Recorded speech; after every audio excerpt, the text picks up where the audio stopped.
Welcome to the When Stories podcast. Today, you'll get to hear from Jenn Fredericks, and you'll get to hear her one story. But before we do that, let's learn a little bit about Jenn, who she is, and what she does. Welcome, Jenn.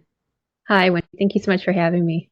Yeah, I'm excited. I love your talk for one, so I'm very excited for everyone else to hear your story. But before we jump into that, can you tell us a little bit about who you are and what you do? Sure. Well, I am a personal resilience practitioner and a Prosilience coach. Prosilience stands for proactive plus resilience. So it's talking about, how can we prepare for life challenges before they come to us? The general definition of resilience is like the capacity to withstand or receive and recover quickly from difficulties. And prosilience then would be, how do you proactively prepare for them? It's the whole idea of when you're facing challenges and you get knocked down and then you have to use all of your energy to pull yourself back up. Well, what if we didn't have to fall down, or we didn't have to fall down so far? And so that's the basic idea of prosilience. And I discovered that during the last 7 years when I've been coaching personal and professional development, and then really decided to focus on what I believe to be my purpose and passion, which is to support family caregivers and patients with chronic illnesses to prepare themselves for the long marathon that is chronic and or life-threatening illness. And so that's where I came across some of these training materials, and also the certifications that have really prepared me with tangible tools to support people through the journey. Not to mention my personal experience of being a 3-decade chronic illness manager. I've had 2 kidney transplants in that time. And then also almost 10 years ago became a family caregiver for my daughter when she was diagnosed with a life-changing diagnosis. Wow, and that's a lot of that's already is in your one story that they're going to hear after this interview. Mm-hmm. So I think that's a bit about the why for your when. Exactly. Are we even going to talk about the how? We'll see. You have to hear the story. I think we will. I think you get to that a little bit of the how. Yeah. Yeah. So, because I know you, I know that you emphasize a lot that you can't self-care your way out of burnout. So can you explain a little bit about why self-care alone isn't enough and how prosilience plays a bigger role in recovery? Sure. Well, as a family caregiver, and as a person, people will always say during challenge, be sure to take care of yourself. Be sure to take care of yourself. And I understand it's coming from a place of love and care, but sometimes I just wanted to throw something at them because I'm like, I don't know, what do you mean? What do you mean? How do I have time for that? I don't even know where I'm going to catch my next, nap to. So what I mean by you can't self-care your way out of burnout means that those little bits of time that we take out for ourselves are important, and we deserve them, but they may not be able to support you in the way you deserve to be supported through the long marathon of illness. And so I really talk about one of the 4 building blocks of prosilience, which is about managing your personal energy. And so what I've found and what other clients have found is that when we learn to daily manage our personal energy, meaning our physical, mental, emotional, and spiritual energy, we actually can buoy and support ourselves so that we can engage our resilience during life's challenges. Sad to say, that massage that you get once a month is wonderful self-care, and it may not provide you with the support that you need for this journey. It can be a part of it, but let's look at all of them that are interconnected that can work together and really support you.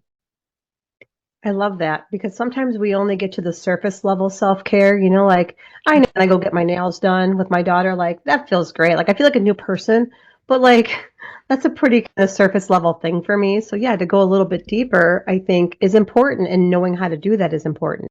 Mm-hmm. Well, and I just want to share, if I may, that you going and getting your manicure with your daughter is actually serving a lot of your 4 energies. So there's the physical piece, because that piece of touch and someone massaging your hands and then feeling good about yourself. And then probably even the spiritual and emotional piece of actually being in a room with your daughter, focusing on each other. Those things can all wrap up into that package of self-care. But let's look at what else we can do to extend that benefit that we're getting from those moments with loved ones, those moments of having physical self-care taken care of. Oh gosh, I didn't even look at it that way. You're so right because my daughter and I like we sit there and we always call it like our therapy sessions because we Mm-hmm. just and our therapist like yeah, we better not ever like stop going to her because she knows everything now. Our nail That's tech, I not our hilarious. therapist. She's Yeah. basically like a therapist, but like, Right. we talk through all the things and like, there's no subjects we don't talk about. So it is, Mm-hmm. yeah, you're right. It does kind of hit all of those different segments that you talked about. Huh. Mm-hmm. I never looked at it that way. I was like, oh, getting my nails done, I'm going to feel good. But it does go deeper than that. Yeah, you're going to feel That's good awesome. in many ways. Yeah, it really does. Huh. Okay, so let me ask you this. So, how does your personal experience with healthcare, both as a patient and through family members, shape the way you coach others in resilience? Well, I really think it has to do with the empathy piece, and also, I guess, sympathy because I've experienced it. I'm the people that I coach and work with may not have experienced exactly what they're going through, but I have experienced all of the difficulties and heartache that come with physical illness and mental wellness. And so to be able to come from it, from that place of understanding and compassion and empathy, and then weave in the tangible tools and the frameworks that I've learned through my training, I think really helped me come at it from all directions to really holistically support the person who is moving through this challenge. That's so true. And I think people really relate to somebody who's been through the thing or something similar at least. Mm-hmm. So I have a family member who had to go to like an inpatient Mm-hmm. therapy for alcoholism. Sure. And my younger daughter is working through her master's right now for psychology, and she's got a minor in substance abuse. And so, but he said to me, because she's never drank, she's never had a drop of Mm-hmm. alcohol, she doesn't drink. And he says, I couldn't go to her. I'm like, well, what do you mean? He's like, well, because she doesn't get it. She Yeah. won't understand what I'm struggling with because she hasn't experienced it. Even though she's got all the, she all the degrees and the knowledge, like I feel more comfortable talking to somebody who's been there. And I think that's kind of how maybe your clients see you is like she gets it. Mm-hmm.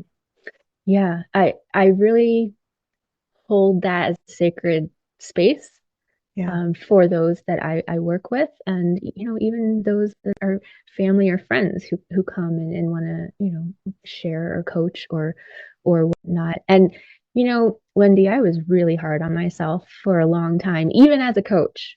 I know all of the things, right? Perspective and mindset, and not being toxic positivity, but optimistic and all of those things. Right. But where I want to go and who I want to support and how I want to reach them, I thought there's no way for someone like me to be able to work with organizations and foundations and nonprofits who have a community of family caregivers who they want to support in a different way and maybe don't have the time or lived expertise or the resources. You're like, there's no way I can do that's not, I don't have a psychology degree. It took a very long time for me to understand how valuable lived experience is. And yes, book knowledge is important, and professional experience is important. But when you can also bring that bit of lived experience and expertise and wisdom to it, it's a whole different ballgame and being able to support people where they're at and where they want to go. That is just so incredibly true. When we run into people who are, we find out we have similar stories, like we Mm-hmm. relate to them at such a different level. Even at, my event this year, I ran into a woman who had a similar surgery to me. And I was Mm-hmm. like, oh my gosh, I haven't met somebody in person who had a similar surgery that I had. And there was just like this bond that almost immediately formed. Neither one of us are experts in it, but like we had this shared experience. And I think that's what it comes down to. Yes, education is important, of course. But I think that lived experience really is what helps people connect with you on a much deeper level. And you said two words that stuck out to me. You talked a little bit about empathy and sympathy. Mm-hmm. Can you give like the difference between those two? 'Cause I don't Yes, know I if I know can. specifically the Yeah, I difference. can. I'm gonna try because Okay, there's one, right? I'm not gonna be able to like click them that's in, okay. but there's one that is more like putting yourself in someone else's shoes and Okay. trying to imagine what it's like. And I believe that's sympathy. And then Yeah. there's the empathy piece, which is like you have lived it. Right. You so you feel can that. hold them in a different way. I think both of them are powerful and a great part of emotional intelligence to understand.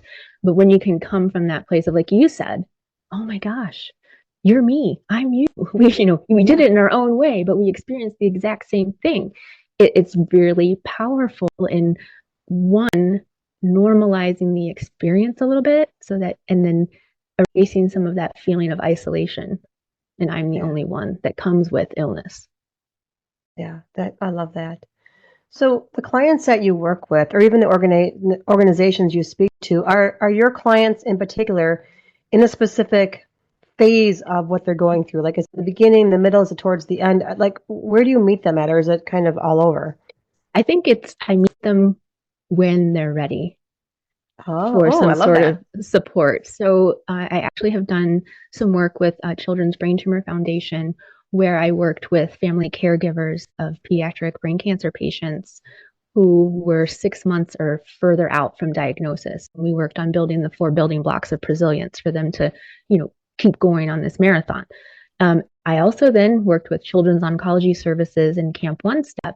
And a lot of what I was sharing about managing energy resonated so deeply with those families who were in the thick of it and maybe just diagnosed or just, recently diagnosed, and learning to support themselves energetically, physical, mental, emotional, and spiritual, to keep themselves buoyed and moving forward. So, and then I have some clients who maybe just wrapped up some sort of cancer treatment and are processing through it. And it really is, I meet them when they're ready. Yeah, I like that. And even like, even after treatments and things, I imagine there's support that's necessary there. Just from personal experience, like I've never had cancer, but I am a BRCA2 positive G mutation. Mm-hmm. And I feel like because I had all the surgeries, preventative surgeries, like there's a part of me that feels guilty that Mm-hmm. I was able to tackle it before somebody else who ended up having breast cancer or other things. So part of me is like, I almost want to share that with them. Like, oh yeah, I had a mastectomy too, but I didn't have cancer. Like I feel like Right. like that's. Mean in a way to say, like. I feel you. So That so resonates because my first kidney transplant I had for 18 years, but toward the end, it wasn't working well. I knew I needed another kidney for treatment. And when they removed that kidney, they found a renal cell carcinoma, so a cancer. So I'm actually a wow. cancer survivor, but do I say that? No, I don't, because it doesn't fall within that quote unquote like cancer survivor story that we're all familiar with. Yet it is a part of my medical journey. And I'm really working to acknowledge that. Like, yeah, I did survive kidney Yeah. cancer. It was removal. But I think a lot of times it's when we don't meet the quote unquote stereotypical cancer treatment regimen, we don't feel that we are, but we are. And we Right. can offer just as much wisdom insight to others who are going that same path as others might be able to. Wow. Yeah, that's very insightful. You're right. So in the show notes, whoever's listening on the podcast now, we'll have Jen's information so you can reach out and connect with her. I think you have social media, website links, that sort of thing below. Make sure you follow her, connect with her, especially if you're somebody or have a family member going through something similar where Jen can help support you. So thank you so much, Jen. I've really, really loved your talk, and I can't wait for everyone to hear that's up next. Thank you so much. I'm just so fortunate to be part of the opportunity and share my personal story and then now how it relates to why I do what I do in business. So thank you so much, Wendy. Sure thing. So everyone listening, stay tuned. Up next is Jenn Fredericks' one story, the the question. When everything changed, I decided I couldn't do life the same way anymore. I was sitting alone in my car in our driveway, sobbing, the kind you feel in your soul. No one could hear me, not so much because I was alone, but because these were silent, gut-wrenching sobs. Why? Haven't I been through enough? I've been sick since the 6th grade. I had my first kidney transplant at 16. The second, when I was a wife and a mother to a 4-year-old, and now that daughter is facing her own life-threatening diagnosis. Why her? Why us? Thoughts propelled the tears. This feels endless. I can't do this anymore. I don't want to do this anymore. I'm not going back in that house.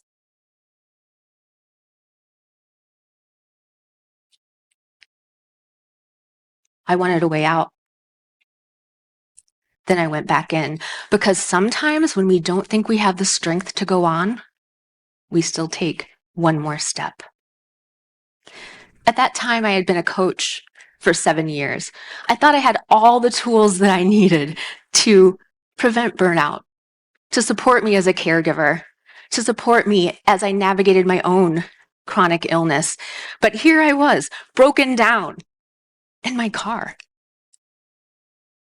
And not for the first time. The first time, I was in a parking lot. I was sobbing into my steering wheel. Someone came along and tapped on the window to see if I was okay, and I just waved them away. I didn't have the energy or the breath to share what I was going through.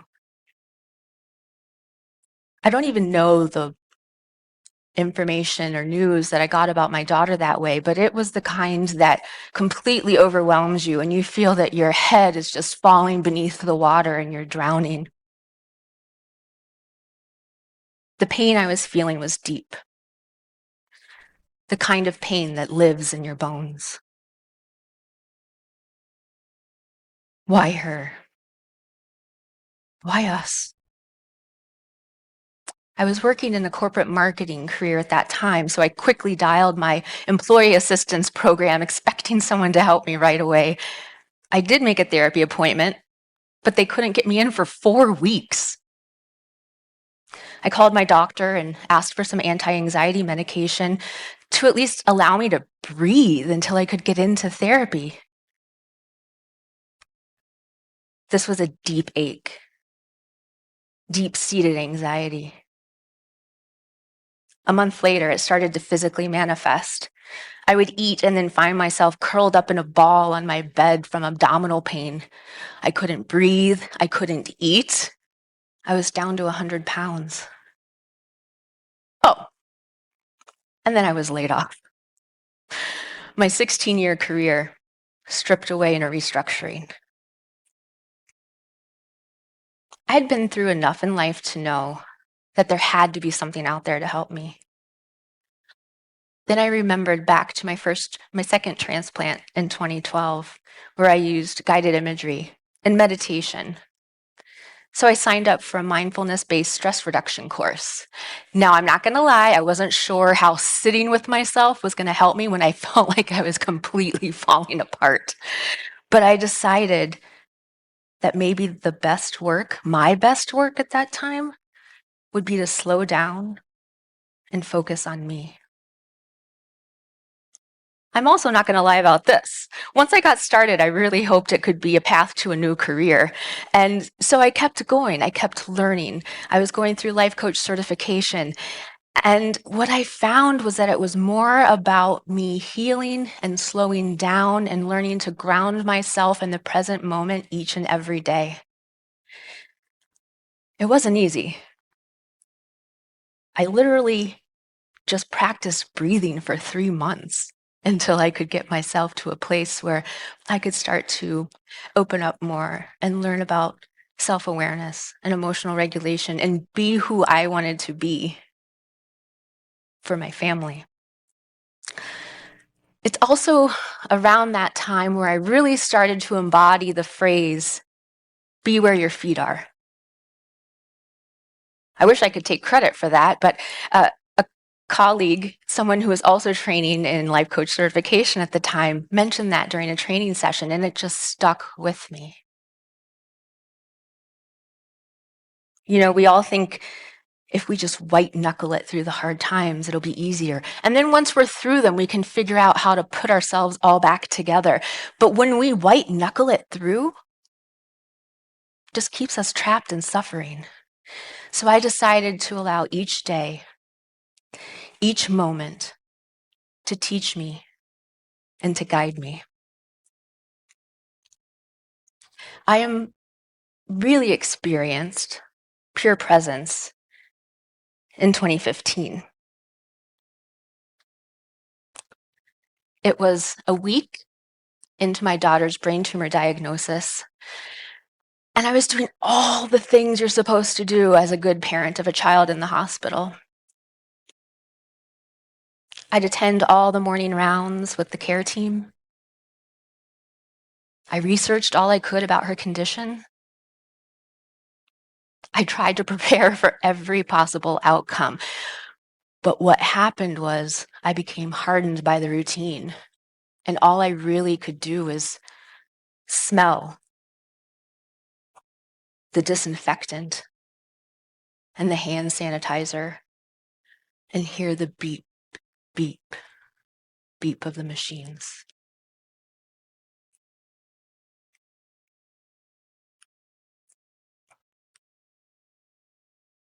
I was perched unsteadily on the side of her hospital bed when everything I had been trying to keep inside started to bubble up. I was about to lose it in front of the care team, my visiting family, and my sweet young daughter who was in the bed. I was ready for that emotional volcano to just erupt when a calm fell over me and a deep, disembodied voice outside of me asked, "Who do you want to be for her?" I looked around expecting someone to be standing right next to me asking the question, but there was no one. Then the question deepened. Do you want to be a sterile reminder of her diagnosis?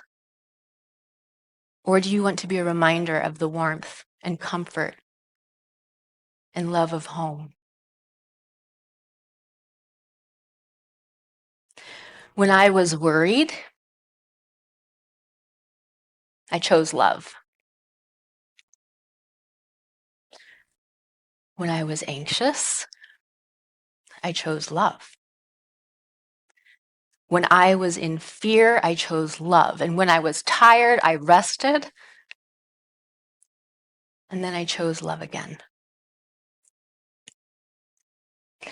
A few years later, that question came full circle. We'd met a family in the hospital who was on their own unimaginable journey, experiencing some of the darkest moments of their lives, caring for their child with the same diagnosis. I shared with them that question. Who do you want to be for her? It became their mantra. It became their guiding light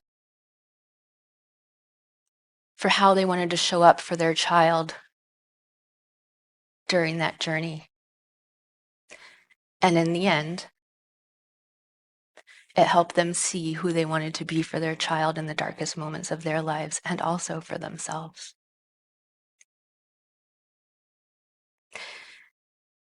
Now, I know everyone's question might be different. And the way mine came up probably won't come up the way for you. But I want to share some thoughts about how you might be able to be present and find your own guiding question to lead you some of the challenges that life brings, because we always know it's going to bring it. The first thing I invite you to do is just be. It's so hard in our society to just be, but when we can just be with ourselves and put our phones down and breathe and look inside, we can find the answer to the questions that we're looking externally for, the answers.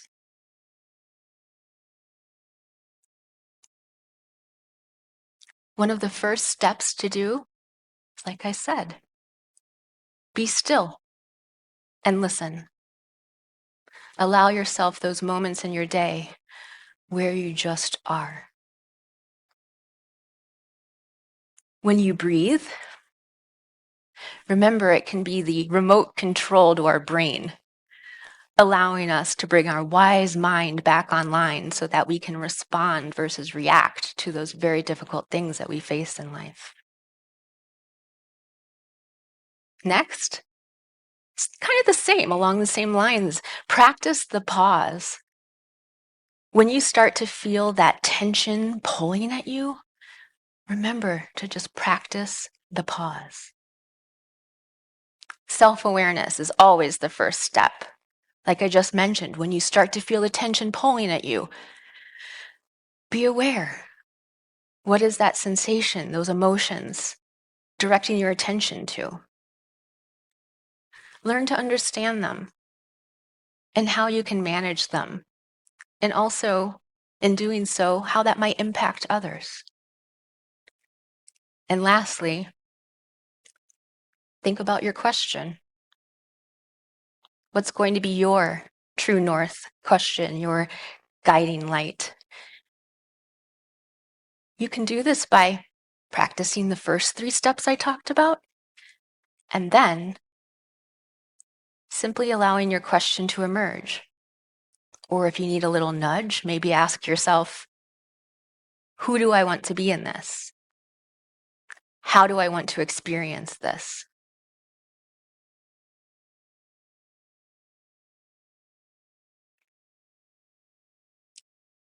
Now, you might be asking yourself, Jenn, if this question is so great and it guides you through such difficult times and challenges, how did you end up crying in your car twice?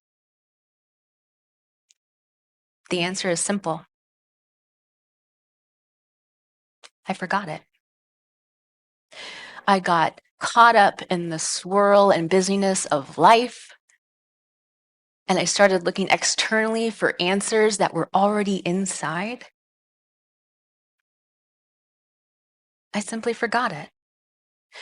So now I really practice pausing, breathing, and asking myself that question. Who do you want to be for her? Who do you want to be for yourself? All of that helps me be where my feet are. So I invite you to start asking, looking and listening for your question. The first, most important question is, what is my question? Thank you. Your story matters, don't let it fade. When everything changed, you were made.